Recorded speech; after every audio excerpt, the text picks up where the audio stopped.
Hello internaute, je suis Jean-Paul 15 de One. Euh, dans le cadre de notre nouveau projet B+, aujourd'hui nous allons partager avec vous un nouveau titre. C'est bien le mot leadership. Être un leader, c'est quoi? Être un leader, c'est un don ou une capacité acquise. Cela peut être également une vocation dont la vision nous permet de mener une fondation, un groupe, une organisation ou une association vers son but. Son adhésion à la tête est le fruit de l'unanimité pour accéder à une fonction. Il doit être un visionnaire. Un leader doit être pris pour modèle parce qu'il est une boussole pour bâtir une société meilleure en se basant sur les principes de la vie. Un leader doit être cultivé, c'est-à-dire il doit pouvoir s'informer pour acquérir de la connaissance afin de bien mener. Un leader devrait également travailler pour faire appliquer dans la société les principes de vie arbitraire. Prenons en guise d'illustration les leaders des Nations Unies.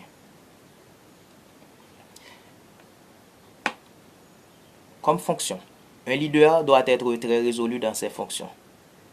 Affronter les obstacles sont des moyens qui doivent lui permettre d'acquérir le nécessaire pour devenir très habile dans le métier.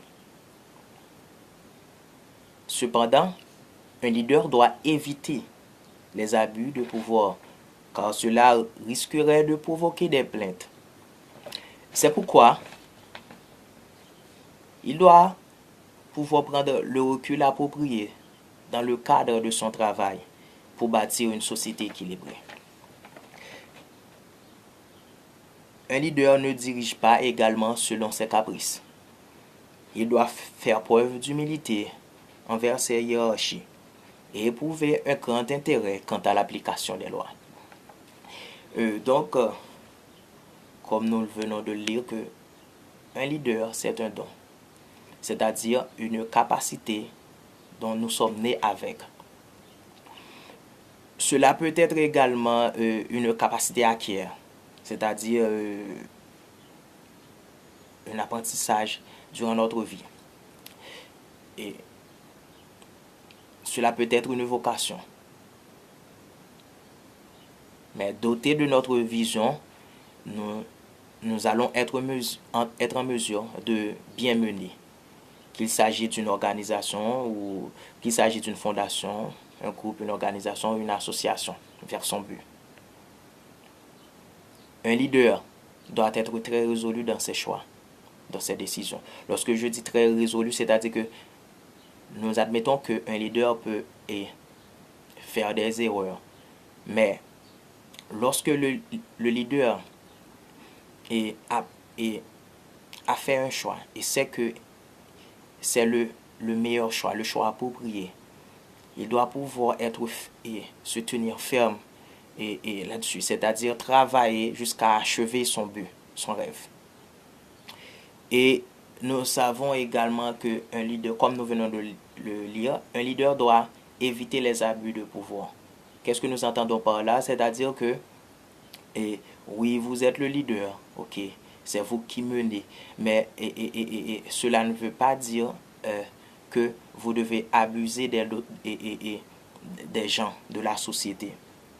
Parce que lorsque vous êtes leader, vous devez agir en vertu des principes et ce que vous devez agir selon ce que stipulent les lois de la société.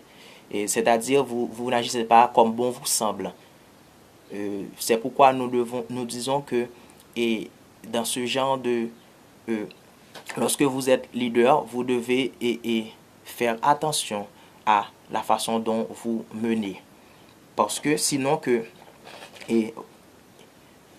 vous risquerez de provoquer des protestations, des plaintes de la part et des gens que vous menez ou de la part du peuple, des gens de la société. Donc, c'est pourquoi, en tant que leader, je pense que nous devons prendre du recul dans le cadre de notre travail pour bâtir une société meilleure, pour bâtir une société équilibrée. Et donc, nous pensons que, et je vous invite tous à pratiquer cette vertu-là, c'est-à-dire être un leader.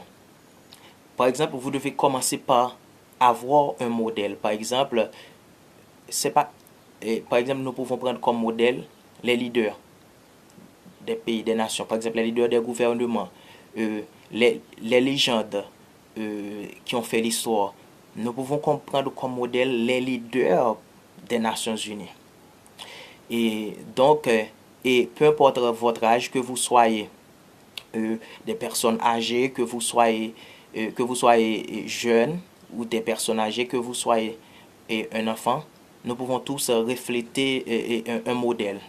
Nous pouvons tous être un leader. Et donc, je vous invite tous à pratiquer cette vertu. Mais être un leader, cela sous-entend également, vous devez prendre le temps à vous informer, à avoir de la connaissance appropriée. C'est-à-dire, vous devez être cultivé. Alors, c'est ainsi, je vous laisse et on se voit pour une prochaine et pour un nouveau titre. Et merci.